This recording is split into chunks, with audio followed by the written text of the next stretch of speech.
Hello everyone, welcome to my channel complete Shiksha. दोस्तों, हम इस वीडियो में बात करेंगे आज के इम्पोर्टेंट करंट अफेयर्स के बारे में और उससे रिलेटेड स्टैटिक क्वेश्चंस पे डिस्कस करने वाले हैं, तो इसलिए आप इस वीडियो को पूरा अंत तक देखिएगा। तो हमने आपसे कल क्वेश्चंस किया था कि नासा के मानव अंतरिक्ष उड़ान मिशन की पहली महिला प्रमुख कौन बनी है। सही आंसर था ऑप्शन नंबर सी, कैथी लाइडर्स, जिसका आप लोगों ने बिल्कुल ही सही आंसर दिया था और उसके बारे में एक्स्ट्रा भी लिखा था। तो चलिए हम देखते हैं आज के अपने पहले क्वेश्चंस को। तो हमारे यहाँ आज का पहला क्वेश्चन है, हाल ही में जारी अंकटाड की रिपोर्ट के अनुसार भारत 2019 में एफडीआई प्राप्त करने में किस स्थान पर है। सही आंसर है ऑप्शन नंबर बी, 9वें स्थान पर। अंकटाड की रिपोर्ट के अनुसार भारत 2019 में एफडीआई प्राप्त करने में 9वें स्थान पर है।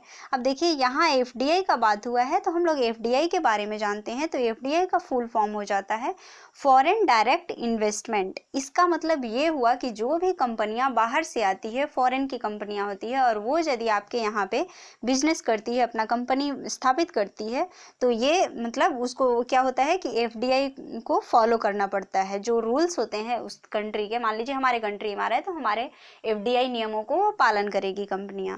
अब यहाँ अंकटाड की भी बात हुआ है तो हम लोग अंकटाड के बारे में जानते हैं। तो अंकटाड का फुल फॉर्म हो जाएगा United nation conference on trade and development.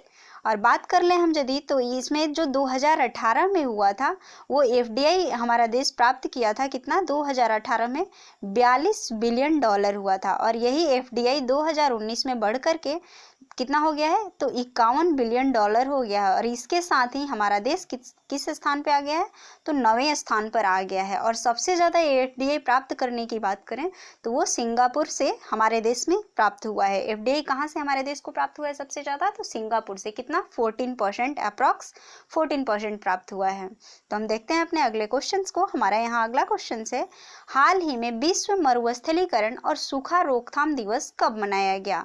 सही आंसर है ऑप्शन नंबर बी, 17 जून को विश्व मरुस्थलीकरण और सूखा रोकथाम दिवस के रूप में मनाते हैं। तो 2020 का थीम रहा है food, feed, fibre, the link between consumption and land. इसको हिंदी में बोलेंगे भोजन, चारे एवं रेशे के लिए उपभोग और भूमि के बीच अंतर संबंध। तो ये 2020 का थीम रहा है। और इसका जो मनाने का उद्देश्य है, विश्व मरुस्थलीकरण और सूखा रोकथाम दिवस को मनाने का उद्देश्य है भूमि को अपरदन से रोकना, मतलब भूमि के कटाव को रोकना, और इसके साथ ही मनुष्यों के जल सुरक्षा, खाद्यान्न सुरक्षा के साथ ही पारिस्थितिकी तंत्र के प्रति जागरूकता बढ़ाना। क्या है इसका उद्देश्य? तो भूमि के अपरदन को रोकना, मनुष्यों के जल सुरक्षा, खाद्यान्न सुरक्षा और पारिस्थितिकी तंत्र की सुरक्षा के प्रति लोगों को जागरूक बनाना।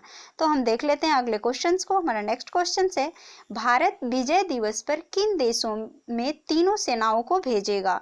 देखिए, भारत विजय दिवस के अवसर पर किस देश में अपने तीनों सेनाओं को भेज रहा है। तो सही आंसर हो जाएगा ऑप्शन नंबर सी, रूस में भारत जो है विजय दिवस के उपलक्ष्य में तीनों सेनाओं को अपना भेजेगा। और ऐसा भारत पहली बार कर रहा है रूस के साथ। तो अब बात यहाँ रूस का हुआ है तो हम लोग रूस के बारे में जान लेते हैं। तो रूस का जो कैपिटल है वो मॉस्को है और यहाँ की जो करेंसी है वो रूबल है। और वर्तमान समय में रूस के जो राष्ट्रपति हैं वो व्लादिमीर पुतिन है और यहाँ के जो प्रधानमंत्री हैं वो मिखाइल मिशुस्टिन है। और संसद की बात कर ले रूस की तो वो है ड्यूमा। और रूस ने ही अभी विश्व का पहला हाइपरसोनिक मिसाइल को अपनी सेना में भर्ती करने वाला पहला देश बन गया है, जिसका नाम क्या था? अवनगार्ड था। ये जनवरी में ही अभी सेना में अपना भर्ती किया है। और विश्व का तैरता हुआ पहला न्यूक्लियर पावर प्लांट भी रूस में ही बनाया गया है, रूस के द्वारा ही। उसका नाम क्या था? तो उसका नाम है एकेडमिक लोमोसाओ। क्या नाम है उसका? एकेडमिक लोमोसाओ। तो हम देखते हैं अगले क्वेश्चंस को। हमारा यहाँ अगला क्वेश्चन है, हाल ही में किसने Naoroji pioneers of Indian nationalism लिखा है। ये जो बुक है, ये बुक का नाम है Naoroji pioneers of Indian nationalism. ये लिखा गया है ऑप्शन नंबर बी, यहाँ सही हो जाएगा, दिनकर पटेल जी के द्वारा। अब ये जो बुक है एक बायोग्राफी है और इस किसके द्वारा लिखा गया है? तो दिनकर पटेल, जो कि भारत के इतिहासकार हैं, और इनके द्वारा लिखा गया है दादा भाई नौरोजी के जीवन पर उनका बायोग्राफी है। अब बात कर ले हम लोग यदि वृद्ध पितामह, सबसे ओल्ड मैन किसको कहा जाता है भारत का? तो वो है दादा भाई नौरोजी को ही कहा जाता है। हम देखते हैं अपने अगले क्वेश्चंस को। यहाँ पर अगला क्वेश्चन है, हाल ही में किसने मोनाको फाउंडेशन अवार्ड जीता है। इसका सही आंसर है option number C. Option number C, BRAC के द्वारा ये डेक्कन डेवलपमेंट सोसाइटी के द्वारा ये मोनाको फाउंडेशन अवार्ड को जीता गया है। किसने जीता है इसको? मोनाको फाउंडेशन अवार्ड कौन जीता है? तो ये डेक्कन डेवलपमेंट सोसाइटी के द्वारा जीता गया है। और ये क्या है? डेक्कन डेवलपमेंट सोसाइटी के द्वारा जो ये जो फाउंडेशन जीता है, तो इसमें महिलाओं का बहुत ही ज़्यादा योगदान रहा है। जो जनजातीय महिला हैं उन्होंने बंजर भूमि पर पुनर्वास और जैव विविधता के लिए बहुत ही अच्छा काम किया है। तो ये मोनाको फाउंडेशन अवार्ड इसके लिए ही डेक्कन डेवलपमेंट सोसाइटी को दिया गया है। डेक्कन डेवलपमेंट सोसाइटी को मोनाको फाउंडेशन अवार्ड दिया गया है और वो बंजर भूमि को पुनः उपयोग करने के लिए और जैव विविधता के लिए जनजातीय महिलाओं को ये दिया गया है। डेक्कन डेवलपमेंट सोसाइटी में जो जनजातीय महिला वर्क करती हैं उनको दिया गया है। तो हम देख लेते हैं अगले क्वेश्चंस को। हमारे यहाँ नेक्स्ट क्वेश्चन है, हाल ही में जारी विदेशी मुद्रा भंडार में भारत किस स्थान पर रहा है? मैंने आपको कल एक क्वेश्चन में बताया था कि विदेशी मुद्रा भंडार अभी भारत में बढ़ा है और वो $500 बिलियन पहुंच गया है। तो $500 बिलियन के साथ ही भारत किस स्थान पर रहा है? तो इसमें भारत का स्थान है 5वां। भारत विदेशी मुद्रा भंडार में 5वें स्थान पर आ गया है। और बात कर ले पहले नंबर पे कौन है? तो पहले नंबर पर विदेशी मुद्रा भंडार में चीन है। तो हमारा एफडीआई अभी बढ़ा हुआ है, जैसा कि मैंने आपको पीछे के क्वेश्चंस में बताया। तो एफडीआई बढ़ने के साथ साथ ही हमारा विदेशी मुद्रा भंडार भी बढ़ेगा। तो वो हमारा विदेशी मुद्रा भंडार कितना आ गया है? तो हम उसमें विश्व में 5वें नंबर पे आ गए हैं और पहले नंबर पे चीन है। तो हम देखते हैं अपने नेक्स्ट क्वेश्चन को। हमारा यहाँ नेक्स्ट क्वेश्चन है, हाल ही में कौन सा देश global partnership on artificial intelligence में शामिल हुआ है? सही आंसर है ऑप्शन नंबर बी, भारत को global partnership on artificial intelligence में शामिल किया गया है। तो किसको शामिल किया गया है? तो भारत को शामिल किया गया है। कहाँ पर? तो ये global partnership on artificial intelligence में भारत को अभी शामिल किया गया है। अब ये क्या है इसके बारे में हम लोग जान लेते हैं। तो यह एक अंतर्राष्ट्रीय और बहुहितकारक पहल है और सभी शामिल देशों को यह मतलब एक दूसरे का अनुभव और विविधता के उपयोग के लिए एआई से जुड़ी चुनौतियों और अवसरों की बेहतर समझ के लिए ये विकसित करता है। कौन? तो GPAI जो है, global partnership on artificial intelligence जो है, इसमें जितने भी सदस्य देश होते हैं वो अपने अपने देश के अनुभवों को साझा करके और बेहतर टेक्नोलॉजी का यूज करके आर्टिफिशियल इंटेलिजेंस को बढ़ाते हैं। तो इसके लिए इसमें अब भारत भी शामिल हो चुका है। तो हम देखते हैं अपने अगले क्वेश्चंस को। हमारा यहाँ नेक्स्ट क्वेश्चन है, हाल ही में कौन सा राज्य मनरेगा के तहत सबसे ज्यादा रोजगार देने वाला राज्य बन गया है? इसका सही आंसर है option number B, Uttar Pradesh अभी मनरेगा के तहत सबसे ज्यादा रोजगार देने वाला राज्य बन गया है। अब देखिए, ये जो अभी लॉकडाउन की स्थिति के कारण सबका रोजगार जो छीना है, तो उसके बाद सारे जो प्रवासी मजदूर थे जो दूसरे राज्यों में जाकर के काम कर रहे थे, तो वो अपने राज्य को वापस लौटे। तो इसमें लोगों को एंगेज करने के लिए, रोजगार देने के लिए उत्तर प्रदेश सरकार ने मनरेगा के तहत सबसे ज्यादा रोजगार दिया है। किसको? तो उत्तर प्रदेश सरकार के द्वारा। तो यहाँ बात उत्तर प्रदेश का हुआ है। तो उत्तर प्रदेश की राजधानी है लखनऊ, जो कि गोमती नदी के किनारे बसा हुआ है। और बात कर ले हम उत्तर प्रदेश के वर्तमान समय में मुख्यमंत्री कौन है? तो ये योगी आदित्यनाथ जी हैं। और गवर्नर की बात कर ले तो आनंदीबेन पटेल हैं। और उत्तर प्रदेश जो हाईकोर्ट है जो कि इलाहाबाद में स्थित है, और वहाँ के जो मुख्य न्यायाधीश हैं वो वर्तमान समय में गोविंद माथुर हैं। और उत्तर प्रदेश में लोकसभा में सीटों की संख्या 80 है, राज्यसभा में सीटों की संख्या 31 है और विधानसभा में उत्तर प्रदेश में 404 सीटें हैं। तो इस क्वेश्चन से आपको इतनी सारी जानकारी याद रखनी है। देखते हैं नेक्स्ट क्वेश्चन। किस राज्य ने नीरा एवं ताई गुड़ के उत्पादन के लिए परियोजना शुरू की है? किस राज्य के द्वारा नीरा एवं ताई गुड़ उत्पादन के लिए परियोजना शुरू किया गया है? यहाँ राज्य नहीं, उद्योग होगा। तो किस उद्योग ने नीरा एवं ताई गुड़ उत्पादन के लिए एक परियोजना शुरू की है? तो ये परियोजना खादी ग्रामोद्योग आयोग के द्वारा शुरू किया गया है। किसके द्वारा शुरू किया गया है? तो खादी ग्रामोद्योग आयोग के द्वारा, KVIC के द्वारा ये शुरू किया गया है। अब बात यहाँ KVIC का हुआ है, तो हम लोग KVIC के बारे में जान लेते हैं। KVIC का फुल फॉर्म हो जाता है khadi and village industries commission, जिसकी स्थापना 1956 में किया गया था।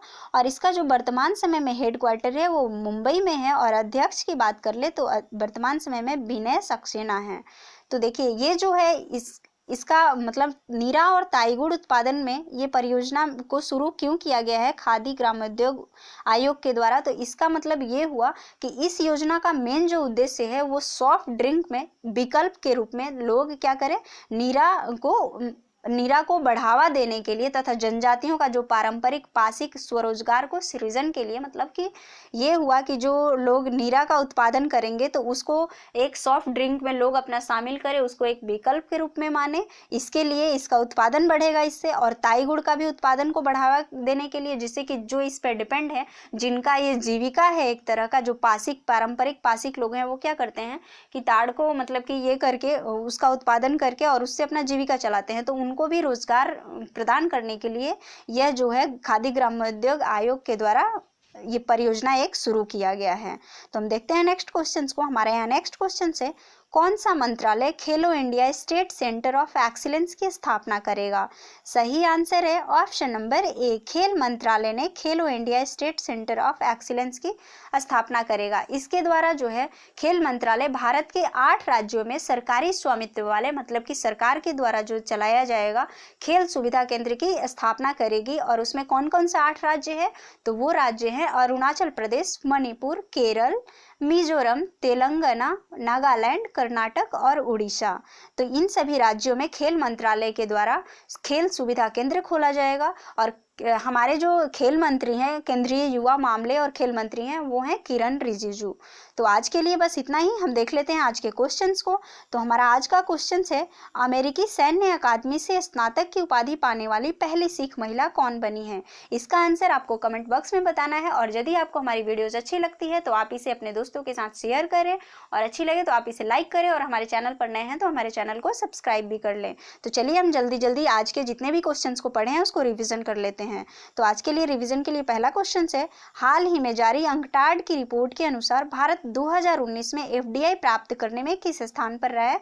तो ये 9वें स्थान पर भारत एफडीआई प्राप्त करने में रहा है। दूसरा क्वेश्चन है, विश्व मरुस्थलीकरण और सूखा रोकथाम दिवस कब मनाया गया? तो ये 17 जून को मनाया गया है। तीसरा क्वेश्चन है, भारत विजय दिवस पर किन देशों में तीनों सेनाओं को भेजेगा?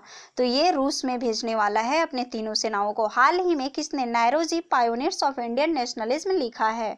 तो ये लिखा गया है दिनकर पटेल जी के द्वारा, जो कि भारतीय इतिहासकार हैं। पांचवा क्वेश्चन है, हाल ही में किसने मोनाको फाउंडेशन अवार्ड जीता है? तो ये डेक्कन डेवलपमेंट सोसाइटी के द्वारा जीता गया है अभी मोनाको फाउंडेशन अवार्ड, जो बंजर भूमि पुनर्वास के लिए और जैव विविधता के लिए दिया गया है। हाल ही में जारी विदेशी मुद्रा भंडार में भारत किस स्थान पर रहा है? सही आंसर यहाँ हो जाएगा 5वें नंबर पर विदेशी मुद्रा भंडार में भारत का स्थान है, और पहले स्थान पर चीन है। नेक्स्ट क्वेश्चन है, हाल ही में कौन सा देश global partnership on artificial intelligence में शामिल हुआ है? तो इसमें भारत शामिल हो चुका है, और अब यहाँ से हमारे देश में भी, भारत में भी आर्टिफिशियल इंटेलिजेंस की बढ़ावा मिलेगा आर्टिफिशियल इंटेलिजेंस को। नेक्स्ट क्वेश्चन है, हाल ही में कौन सा राज्य मनरेगा के तहत सबसे ज्यादा रोजगार देने वाला राज्य बन गया है? तो यहाँ उत्तर हो जाएगा उत्तर प्रदेश। नेक्स्ट क्वेश्चन है, किस राज्य ने नीरा एवं ताईगुड़ के उत्पादन के लिए परियोजना शुरू की है? यहाँ राज्य की जगह पर होगा किस आयोग ने? तो इसका सही आंसर है खाद्य एवं ग्रामोद्योग आयोग के द्वारा, KVIC के द्वारा नीरा एवं ताईगुड़ उत्पादन के लिए एक पहल शुरू किया गया है, परियोजना शुरू किया गया है। लास्ट क्वेश्चन है, कौन सा मंत्रालय खेलो India state centre of excellence की स्थापना करेगा? तो ये खेल मंत्रालय मंत्री किरण रिजिजू के द्वारा ये निर्णय लिया गया है, क्या खोलने के लिए? तो खेलो India state centre of excellence की स्थापना करने के लिए। तो ये खेल मंत्रालय के द्वारा स्थापना किया जाएगा। तो आज के लिए बस इतना ही। Thank you.